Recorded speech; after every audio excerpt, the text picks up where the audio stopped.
तो क्या विषय चल रहा था अपना?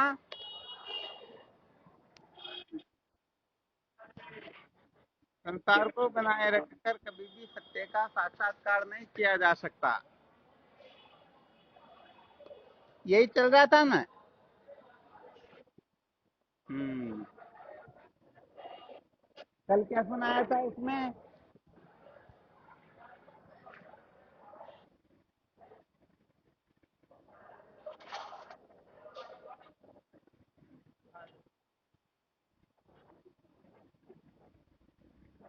कल का विषय ध्यान में रहा क्या?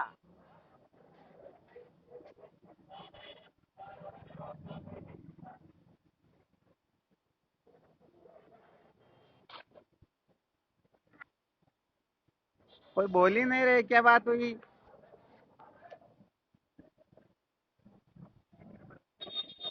हाँ, बहुत बहुत अच्छी बात। अर्थात हम महत्व किसको दे रहे हैं, क्योंकि जब तक इस बात का पता अच्छी तरह से चल नहीं जाता है, तब तक सचमुच में हम विशेष रूप से उस ओर प्रवृत्त हो सकते ही नहीं। तो होता क्या है कि अधिकतर देखा जाता है कि साधक अपने आप को धोखा देता है। धोखा देने का मतलब यह होता है कि ऊंची दुकान फीके पकवान। आ गया समझ में? सोचते हैं कि हम तो बहुत उच्च कक्षा के साधक है, परंतु जब कसौटी पर कसे जाते हैं तो पता चल जाता है कि हम सचमुच में सच्चे साधक है या कच्चे साधक है। तो क्या निर्णय निकला था कल?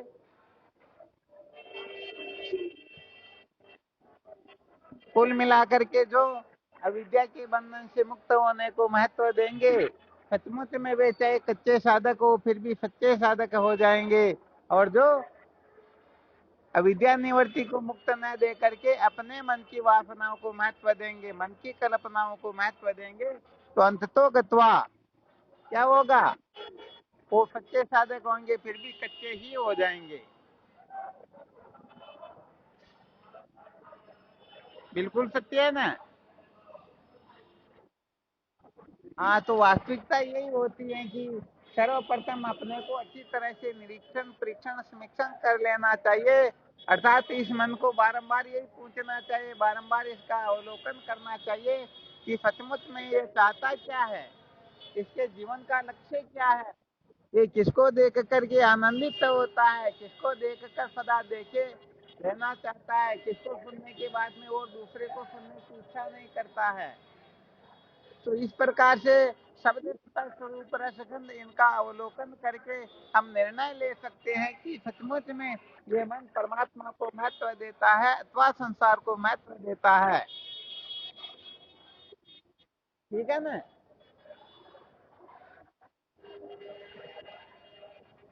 अच्छा, तो ये काम हम स्वयं करेंगे या कोई दूसरा करेगा? हाँ, स्वयं ही करेंगे। जैसे अपने को भूख लग रही हो तो भोजन हमें स्वयं को करना होगा, हमारी जगह कोई दूसरा भोजन करके अपने को तृप्त कर दे ऐसा संभव है ही नहीं। जैसे मोहनलाल जग करके सोहनलाल को सोता हुआ देखता है और सोहनलाल जग करके मोहनलाल को सोता हुआ देखता है, अर्थात मोहनलाल जग जाता है तो सोहनलाल नहीं जग पाता है और सोहनलाल के जगने से मोहनलाल नहीं जग पाता है। तो यहाँ पर तो ऐसा नहीं कि जैसे चावल के अंतर्गत एक दाना पक गया तो सभी पक गए, ऐसा यहाँ पर नहीं होता कि एक के तृप्त होने से सभी तृप्त हो जाएंगे। तो यदि एक ने भोजन किया तो उसकी तृप्ति हो जाएगी, बाकी की तृप्ति होगी नहीं। तो ऐसे ही ये अनादि काल के जो बंधन है, अनादि काल का जो ये जन्म मृत्यु का भ्रमण है, इसको सच्ची कहे तो अपने सिवाय कल्प कल्पांतरों तक कोई छुड़ाने वाला है ही नहीं।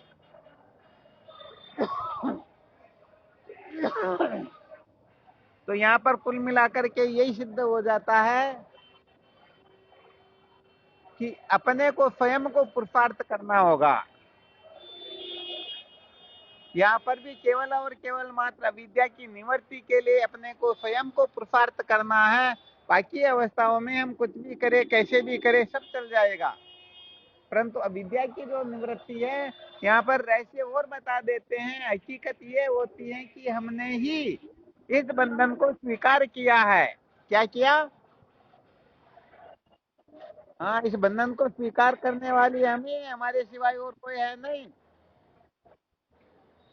तो हमने इस बंधन को महत्व दिया, इस हमने इस बंधन को स्वीकार किया है, तो हमारी पूरी जिम्मेदारी होती है कि इससे छुटकारा भी हम ही प्राप्त करें। बिल्कुल पक्का ना। हाँ, आज थोड़ा डिस्टर्ब ही है अभी यहाँ दिल्ली कैंट में, बहुत सारा माहौल बिगड़ा हुआ है, बहुत सारे भीड़ है, वहाँ बैठे हुए हैं। तो चलो आज का सत्संग तो जैसे तैसे है, कल फिर विशेष चलेगा। तो इस सूत्र का अपने को थोड़ा अच्छी तरह से अवलोकन कर लेना है कि जब तक हम पुरुषार्थ करके विद्या के बंधन से मुक्त होने की चेष्टा नहीं करेंगे, तब तक अच्छी तरह से समझ लेना, स्वयं भगवान नारायण चाह करके भी हमें अज्ञान के बंधन से मुक्त नहीं कर सकते हैं, जब तक हम चाहेंगे नहीं। इसीलिए पहले 4 प्रकार की कृपाओं का वर्णन किया, उसमें ये स्वयं की जो कृपा है इसका विशेष रूप से वर्णन किया। अर्थात ईश्वर की कृपा प्राप्त करने के लिए भी स्वयं की कृपा की आवश्यकता होती है। वेद कृपा प्राप्त करने के लिए भी सबसे पहले स्वयं की कृपा की आवश्यकता होती है, और गुरुदेव की कृपा प्राप्त करने के लिए भी हमें अपने को स्वयं की कृपा का रोल अदा विशेष रूप से करना होता है। तो यहाँ पर कुल मिलाकर के जब तक हम स्वयं अपने ऊपर कृपा नहीं करेंगे, कहते हैं ना, देवो दुर्बल घातक है, जो दुर्बल होता है उसका कोई सहायक संसार में होता ही नहीं, या कोई होता सहायक। हाँ, इसलिए सर्वप्रथम हमें अच्छी तरह से निश्चय कर लेना है कि हमें स्वयं इस अविद्या के बंधन से हमको छुटकारा प्राप्त करना है, कोई हमारे लिए दूसरा करने वाला नहीं है। हमको अपने को स्वयं को ईश्वरानुग्रहित बुद्धि से ईश्वर कृपा, वेद कृपा व गुरुदेव की कृपा प्राप्त करने का पूर्ण रूप से भरसक प्रयत्न करना है। इसमें कहीं किसी भी प्रकार का गड़बड़ घोटाला हो ही नहीं।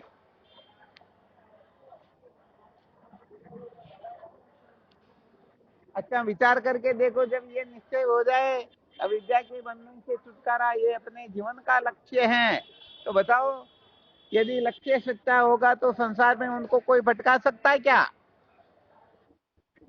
अरे यहाँ पर तो कहने का मतलब संसार के व्यक्तियों की तो बात ही क्या, संसार के शब्द स्पर्श रूप रसगंध इनकी तो बात ही क्या, देवताओं की तो बात ही क्या, ये ब्रह्मलोक के भोग भी उनको भटका नहीं सकते हैं, क्योंकि उन्होंने निश्चय किया है, मुझे अविद्या के बंधन से मुक्त होना है, मुझे सत्य का साक्षात्कार करना है, अब मुझे माँ के गर्भ में उल्टा नहीं लटकना है। ये जन्म मरण का चक्कर अनादिकाल से चलता आ रहा है, अब मैं इसे छुटकारा चाहता हूँ। तो इस प्रकार से यदि कोई सचमुच में दृढ़ निश्चय करके और फिर संत महापुरुषों की कृपा प्राप्त करेगा, ईश्वर की कृपा प्राप्त करने की चेष्टा करेगा, गुरुदेव की कृपा प्राप्त करने की चेष्टा करेगा, तो इसका यही फल होगा। जब वह ईश्वर की कृपा पूर्ण रूप से प्राप्त करने में समर्थ हो जाएगा, तो उनका अंतःकरण शुद्ध हो जाएगा, मल विच्छेद दोष से विनिर्मुक्त हो जाएगा, और जब वह संत महापुरुषों की कृपा प्राप्त करने में पूर्ण रूप से सफल हो जाएगा, तो तत्व जिज्ञासा निश्चित रूप से उदय हो जाएगी। और जब गुरुदेव की कृपा प्राप्त करने में पूर्ण रूप से समर्थ हो जाएगा, उसी समय तत्क्षण विद्या के बंधन से मुक्त हो जाएगा। इसमें किसी को संशय करना ही नहीं चाहिए।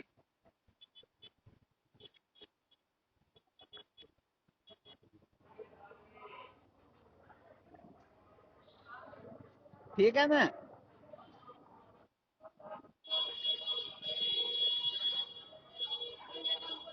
अब देखो भाई, फॉर्मूला तो ये बता ही दिया, इस फॉर्मूले को हम धारण करके इस फॉर्मूले के अनुसार यदि हम विचार करेंगे, तो निश्चित रूप से हम लक्ष्य को प्राप्त करके सदा सदा के लिए मानव जीवन के चरम परम और अंतिम लक्ष्य को प्राप्त करके सदा सदा के लिए कृतार्थ हो जाएंगे। इसमें किसी को संशय करना ही नहीं चाहिए, क्योंकि संशय के बारे में अभी काफी समय से चर्चा चल ही रही थी कि संशयात्मा विनश्यति, जो संशय करेगा उसका निश्चित रूप से नाश हो ही जाएगा।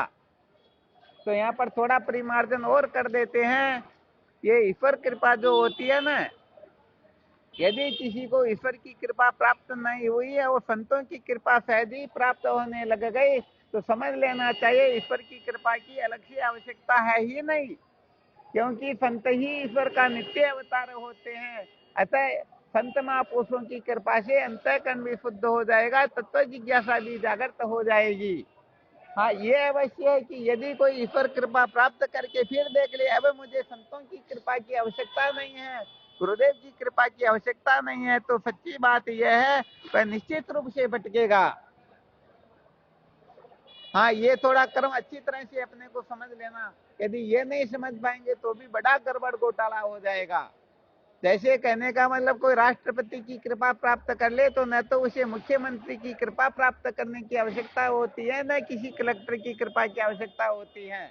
परंतु यदि कोई किसी कलेक्टर की कृपा प्राप्त कर ले तो बताओ मुख्यमंत्री और राष्ट्रपति की शेष रह गई या नहीं रही?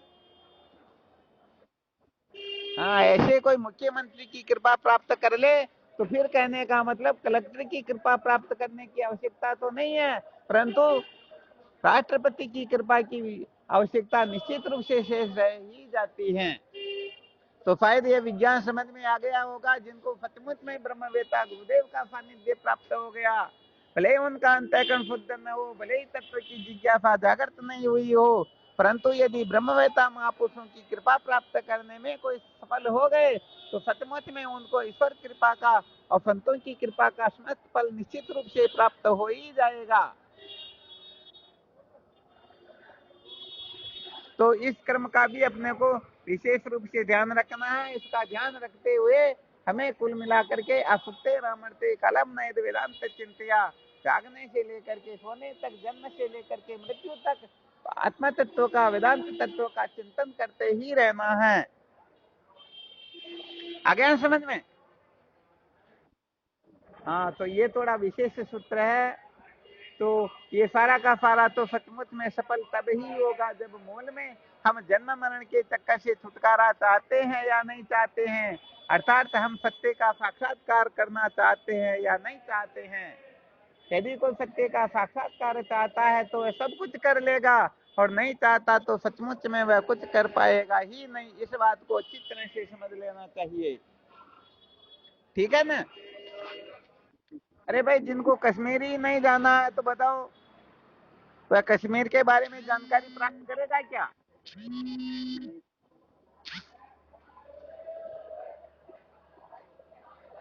नहीं करेगा ना। हाँ, बस यही विशेष बात है।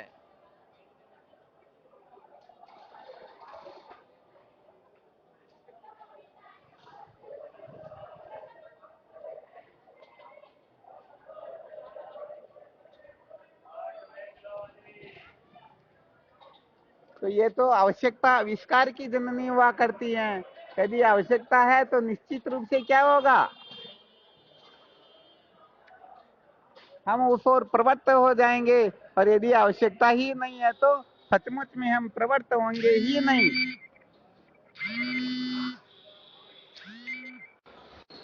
हाँ, किस तरफ हो? हाँ शिवम। हाँ, ये फल फ्रूट के जो ठेले लग रहे हैं ना, इस वो ऊपर पुलिया बनी हुई उसके नीचे बैठा हूँ।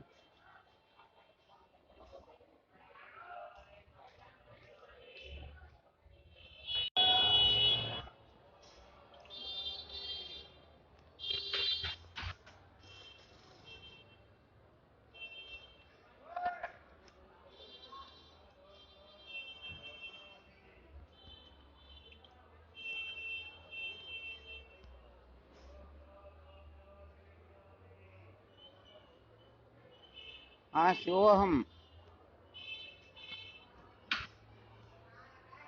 आवाज आ रही है? शिवम। प्रणाम स्वामी। हाँ शिवम।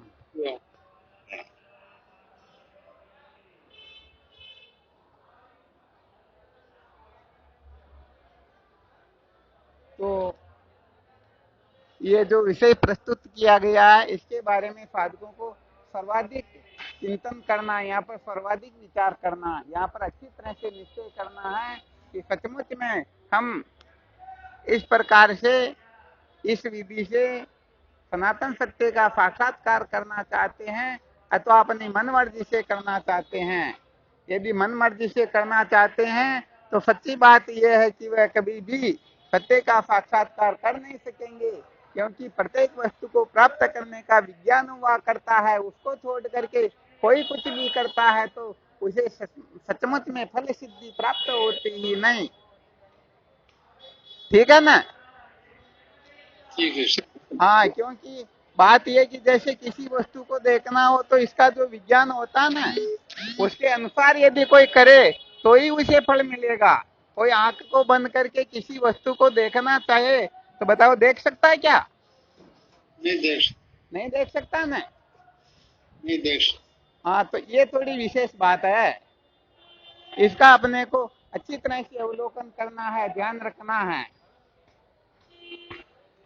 इसका यदि अवलोकन नहीं कर पाए तो सच्ची बात फिर गड़बड़ घोटाला निश्चित रूप से हो जाएगा।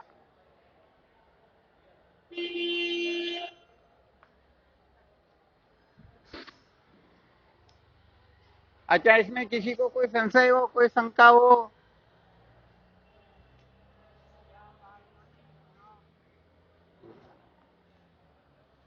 किसी प्रकार की शंका नहीं? नहीं है।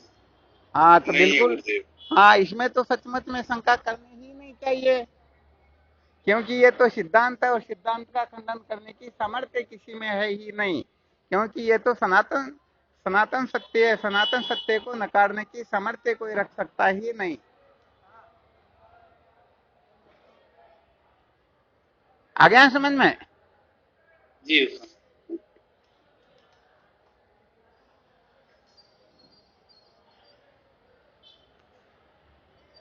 हाँ, तो साधकों को कुल मिलाकर के जो महत्वपूर्ण सूत्र होते हैं उन सूत्रों के बारे में खूब गंभीरता से चिंतन मनन करना है, खूब गंभीरता से विचार करना है।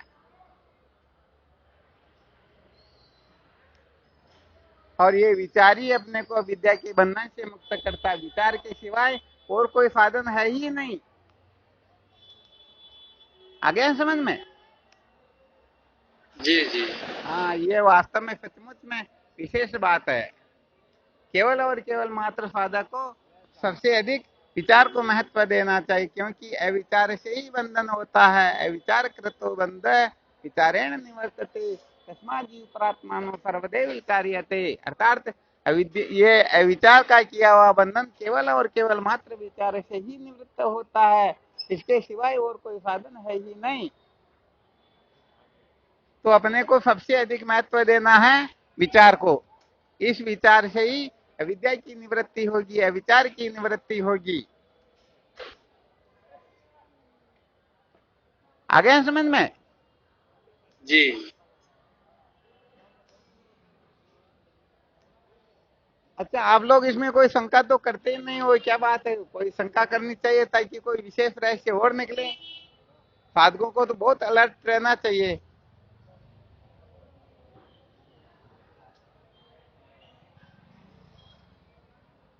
हैं? जी।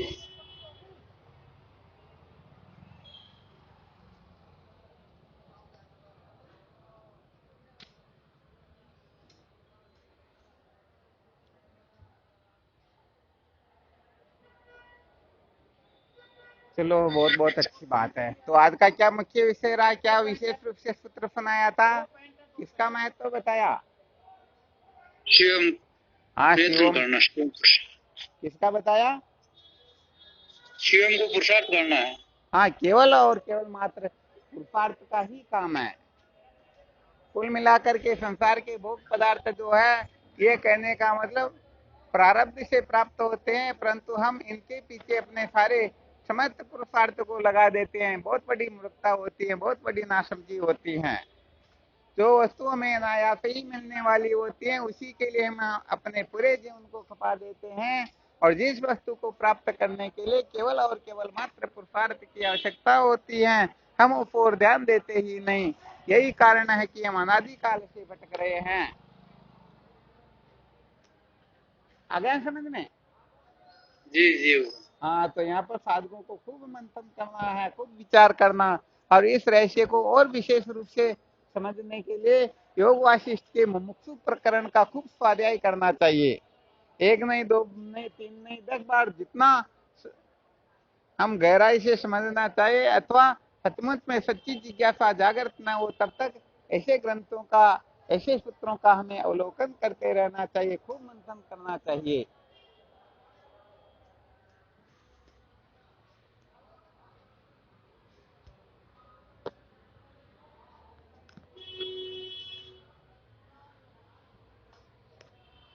तो यहाँ पर निर्णय क्या निकलेगा? केवल और केवल मात्र अविचार से बंधन की प्रतीति होती है। तो सत्य बात यह कि बंधन जो है सचमुच में होता नहीं, इस बंधन को हम स्वीकार कर लेते हैं। क्या कर लेते हैं? हम स्वीकार कर लेते हैं, ये बंधन बनाया हुआ है। ये कहने का मतलब सचमुच में है नहीं, कल्पना किया हुआ है। जैसे रस्सी में हम कल्पना करके सर्प की कल्पना करके हम डरते हैं या नहीं डरते हैं? तो ऐसे ही हम समस्त अनात्म पदार्थों की कल्पना करके हम सचमुच में दुखी सुखी हो रहे हैं, और वास्तव में देखा जाए तो दुखी सुखी होने का कोई कारण होता ही नहीं। ये तो नासमझी से सारे के सारे गड़बड़ घोटाले होते रहते हैं।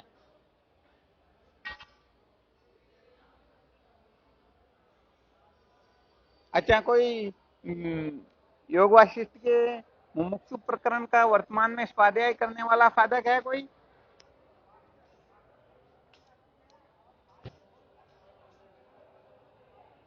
अभी तो नहीं कर रहे हो।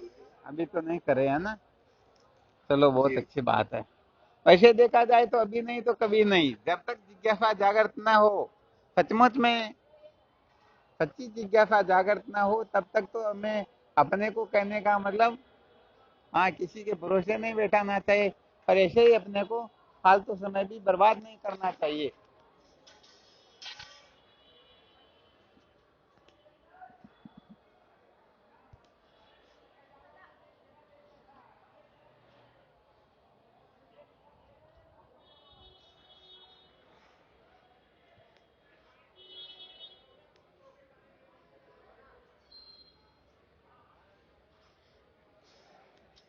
तो कुल मिलाकर के सूत्र सिद्ध हो जाता है कि सत्य को जाने बिना कभी भी दुखों का अंत होता ही नहीं। सत्य को जान करके ही कोई क्यों न वह मृत्यु का अतिक्रमण कर सकता है, दुखों से सदा सदा के लिए मुक्त हो सकता है। इसके सिवाय न भूतो न भविष्यति, न कोई साधन पहले कभी हुआ न कभी होगा, हो सकता ही नहीं। बिल्कुल ठीक है ना? बिल्कुल सही है। हाँ, तो इसके लिए अपने को खूब मंथन करना है, खूब विचार करना है, अच्छी तरह से निर्णय लेना। सचमुच में हमें अंधेरे में नहीं रहना है, क्योंकि अंधेरे में ढेला फेंकने से कभी किसी का काम हुआ ही नहीं। तो अपने को कल्पना नहीं करनी है, मान्यता नहीं करनी है, क्योंकि ये मान्यता भी अंतःकरण का ही व्यापार है। मन की ही एक प्रकार की भावना हुआ करती है, और मन की भावना से किसी को पुरुषार्थ या परमार्थ की सिद्धि होती नहीं। अरे, जब तक इस मन के अत्यंता भाव का निश्चय नहीं हो जाता है, तब तक कहने का मतलब ये जीव दिन ही नहीं बना रहता है, ऐसा समझना चाहिए। जब तक इस मन का सम्यक प्रकाश से मस्तिष्क में कट जाए, तब तक इस मन का अमनी भावना हो जाए, तब तक कहने का मतलब ये ब्रह्म पुरुषार्थ को उपलब्ध होता ही नहीं। यहाँ पर ये जो बताया गया ना, हाँ, इसका थोड़ा रहस्य अपने को अच्छी तरह से समझ लेना। जैसे चपरासी जो होता है ना, कोई चपरासी ये कह दे मैं चपरासी के पद का त्याग तो नहीं करूंगा, चपरासी के पद का क्या नहीं करूंगा, हाँ, रिजाइन तो नहीं दूंगा, परंतु मैं मास्टर के पद पर बैठना चाहता हूँ, मास्टर बनना चाहता हूँ, हो सकता है क्या? कभी नहीं हो सकता। तो यहाँ पर ये मन जो है ना, जब तक इसका मस्तिष्क नहीं कटेगा, तब तक कहने का मतलब ये अपने स्वरूप में प्रतिष्ठित नहीं हो पाएगा। हाँ, तो ये थोड़ी विशेष बात है। तो इसके लिए अपने को खूब चिंतन मनन करना, खूब विचार करना, ये वास्तव में सचमुच में जीवन का सार है। अनादिकाल से जीव भटक रहा है, कभी शब्द में, कभी स्पर्श में, कभी रूप रस में, कभी गंध में, कभी तो अपनी मान्यताओं को पूर्ण करके सुखी होना चाहता, और कभी किसी को मना करके, समझा करके, पता नहीं क्या क्या करके ये सुखी होना चाहता है, परंतु सचमुच में इससे आज दिन तक ये सुखी हुआ ही नहीं, होगा नहीं, हो सकता नहीं। आज दिन तक नहीं हुआ तो अब हो सकता है क्या? नहीं हो सकता ना। हाँ, वास्तविक बात ही है। इसीलिए तो सच्चे साधक जो होते हैं ना, उत्तम साधक होते हैं, केवल अन्वय व्यतिरिक्त न्याय से निर्णय ले लेते हैं, विचार करके देख लेते हैं कि आज दिन तक जब इसे शांति नहीं मिली संसार के पदार्थों से, अब कैसे मिल जाएगी। इसलिए वो केवल और केवल मात्र धर्मशाला में रात्रि निवास जरूर करते हैं, परंतु सूर्योदय होते ही उस धर्मशाला में अटकते नहीं, उनके पीछे पागल नहीं होते, उनको अपने जीवन का सर्वस्व समझ करके पागल नहीं होते, बल्कि वो चरवेती चलते रहते हैं। कब तक? जब तक अविद्या के बंधन से छुटकारा न हो जाए।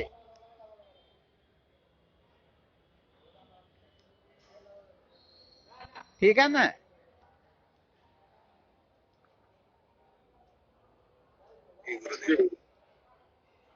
वाह, चलो तो ठीक। इसका खूब मंथन करते रहो, खूब विचार करते रहो। नमो नारायण।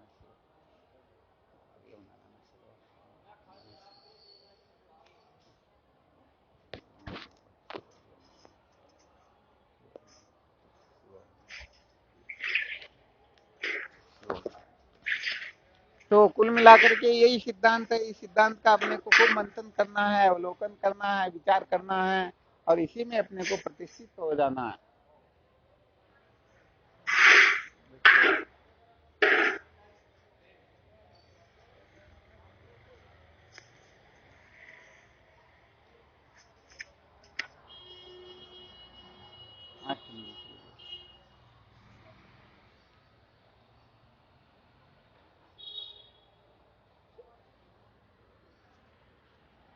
तो अपने को जैसे संसार के अंतर्गत ये धनी लोग जो होते हैं ना, ये सोने को छुपा करके रखते हैं, धन दौलत को छुपा करके रखते हैं ना। हाँ, वैसे ही ये अपने लिए अमूल्य रत्न है। ये ब्रह्म विद्या जो है, ये वेदांत के जो सूत्र है, इतने मार्मिक है, इतने बहुमूल्य की इनकी कीमत कोई चुका सकता ही नहीं। इसलिए हमें इनको बहुत अच्छी तरह से संजो करके रखना है। समझो, कहते हैं ना, प्राणों से भी प्रिय यदि कोई वस्तु है तो उस वस्तु की तरह इसको महत्व देना चाहिए। हालांकि ठीक संसार के अंतर्गत जो लोभी होता है वो धन को प्राणों से प्रिय समझता है, जो कामी होता है वो उनको प्राणों से प्रिय समझता है। ऐसे करके पता नहीं कौन किसको प्राणों से प्रिय समझता है। परंतु जो सत्य साधक होते हैं, सच्चे साधक होते हैं, वह साधक तो केवल और केवल मात्र ऐसे ब्रह्म विद्या के जो सूत्र, जिनके श्रवण मनन निध्यासन करने से, जिसके धारण करने से अनायास ही समस्त बंधनों से मुक्ति प्राप्त होती है, हम सत्य का साक्षात्कार करके कृतार्थ हो जाते हैं। ऐसे सूत्रों को ऐसे संजोग करके रखते हैं, जैसे अभी दृष्टांत दे ही दिया गया। आ गया समझ में अच्छी तरह से? अरे भाई, ये तो ब्रह्म विद्या है, ऐसा नहीं कि घर के किसी कोने में बैठ करके सुना दिया जाए। भगवान कृष्ण जब ब्रह्म विद्या का उपदेश करते तो 18 अक्षोणी सेना में कर देते या नहीं कर देते हैं? हाँ, तो ये ज्ञान ऐसा नहीं कि हमारे को ज्ञान नहीं होगा, हम अधिकारी नहीं है, ऐसी ऐसी फालतू बातों को दिमाग से निकाल देना चाहिए। ये ब्रह्म विद्या हम जब चाहे, जहाँ चाहे, जैसे चाहे ब्रह्म विद्या प्राप्त करके हम कृतार्थ हो सकते हैं। तो देखो, इतनी भीड़ के अंतर्गत दिल्ली के बड़े बाजार में खड़े रह करके सत्संग सुना सकते, तो बताओ आपको समझने में कहाँ दिक्कत आएगी? नहीं आएगी ना। हाँ, तो अपने को कुल मिला करके ब्रह्म विद्या को महत्व देना, सचमुच में यही जीवन का सार है। इसे महत्व दे करके हम सचमुच में सदा सदा के लिए कृतार्थ हो सकते हैं। इसके सिवाय ऐसा कोई उपाय है ही नहीं। इसलिए किसी के भरोसे मत रहना। ज्ञान बिना यारो मिटे नहीं रोना, ज्ञान से ही ये जीव कृतार्थ होता है। आ गया ना अच्छी तरह से समझ में? बस केवल मात्र इतना ही समझना है, इसको समझ करके हम कृतार्थ हो जाएंगे। अब इसके लिए अपने को क्या तैयारी करनी है, कैसे क्या करना है, इन समस्त बातों को अपने को अच्छी तरह से अवलोकन करना है, ध्यान रखना है, और इनको जीवन में धारण करना है। ऐसा करके हम सचमुच में कृतार्थ हो जाएंगे। यही जीवन का सार है। बोलो सच्चिदानंद गुरुदेव की। ठीक शिवो हम। जय हो। हाँ चलो ठीक है, अब जय हो। मोनानंद जी महाराज 5 मिनट हो गए आए हुए, अब आगे का कार्यक्रम करते। ठीक शिवो हम। शिवम। स्वामी जी के चरणों में साष्टांग प्रणाम। हाँ शिवो हम। स्वामी जी के चरणों में प्रणाम।